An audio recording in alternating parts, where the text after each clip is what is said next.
Hillary Clinton thinks that the primary is over and she has declared herself the winner. You get into the general election if you're the nominee for your party. I will be the nominee for my party, Chris. That is already done, in effect. There is no way that I won't be. It's done. It's done. Sorry, guys. Primary's over. You can go home. Are you forgetting, I don't know, California, New Jersey?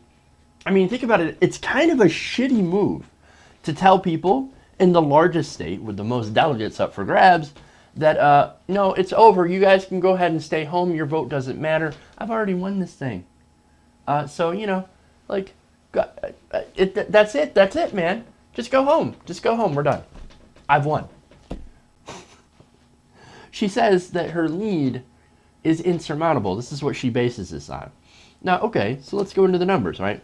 Now, she is currently 274 delegates ahead of Sanders. Now, that's a pretty big lead, right? And look, there's not a lot of states left. I get it, right? Those are facts.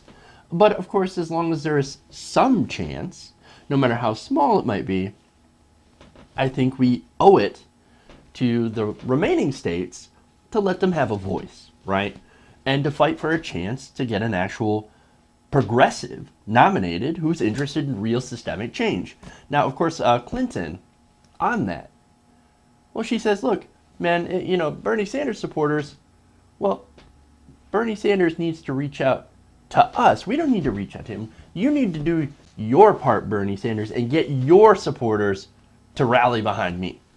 Should you reach out to Bernie Sanders and say, let's start doing this the right way. Let me start talking to the supporters. From your perspective, have you done that? Have you thought of doing that?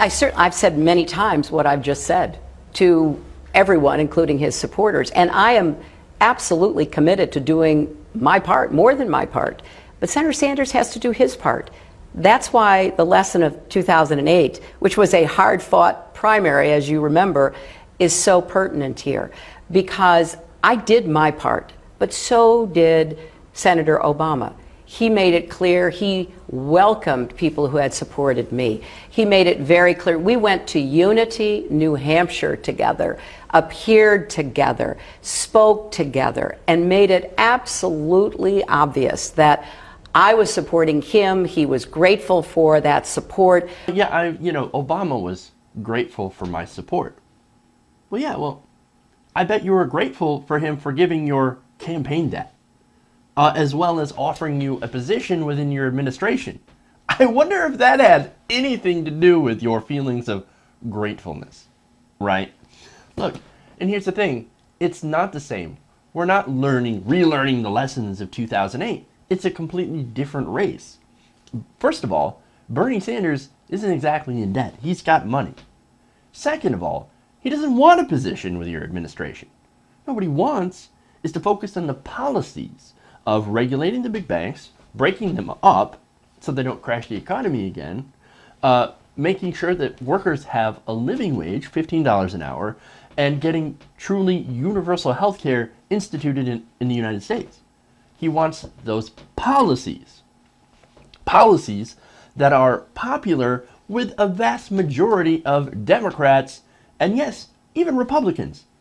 There was a poll I presented to you the other day where 41% of Republicans are like, hell yeah, we would love to go for a Bernie Sanders style Medicare for all single payer healthcare plan. 41% of Republicans.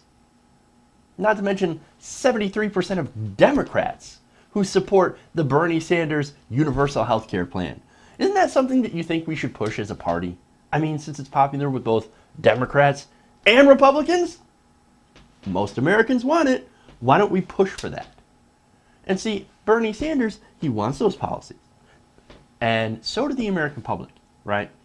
That's why he should still be running. That's why he should run to the convention. That's why he should keep running and get as many votes as possible, right? So that even if he doesn't pull off an unprecedented upset in the remaining states that will give him enough delegates to beat Hillary Clinton, he will at least be in a position to influence party platform going forward.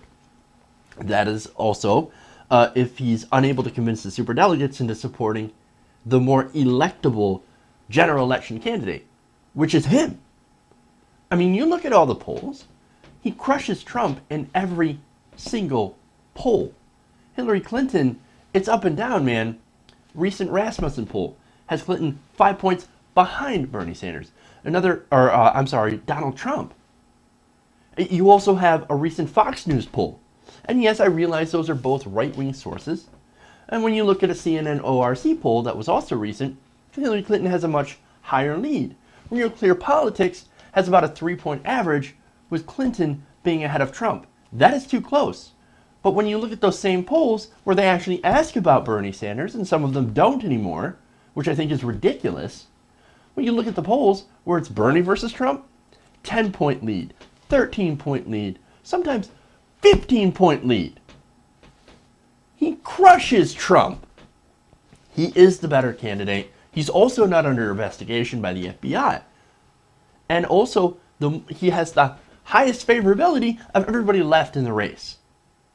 Whereas Donald Trump and Hillary Clinton has gotten more unfavorable. She's about the same as Trump when it comes to how much people really don't like them. Who's more electable in general? Really? My point is, Bernie Sanders should not be trying for party unity. And he's not. What he's trying to do is to create a more progressive Democratic Party. A party that unites around the policies that most of the American public actually believe in.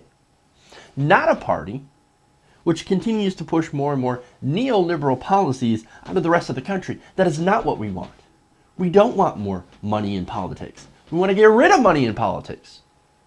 We don't want more corporate giveaways. We want less corporate giveaways. We don't want lower taxes on the rich. We want the rich to pay their fair share in order to put that money back into society to help rebuild our roads and bridges. That's what we want. That's what most of Americans want.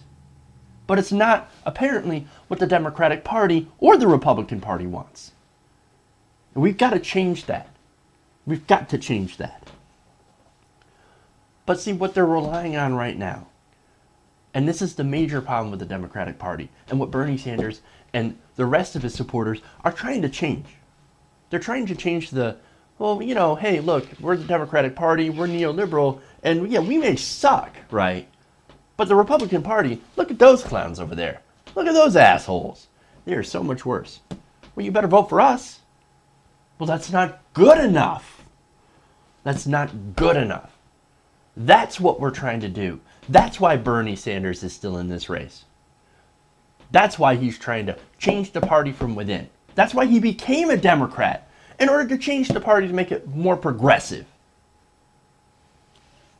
Now, as far as Clinton declaring victory already, look, man, if she's trying for unity, she is doing an absolutely terrible job by saying, go home, I've won already. No. What that's going to do is that it's going to make people like you less. How about you actually win before declaring victory? How about you wait till June 7th? How about you wait till the convention when they actually say, okay, Hillary Clinton, you got more delegates. Okay, look, once you do that, if that happens, we'll be more than happy to say, okay, you won fair. Okay, that's it. But doing what you're doing right now, declaring victory before it's over, when it's still close, well, that's a slap in the face to the millions upon millions of people who have yet to cast a ballot.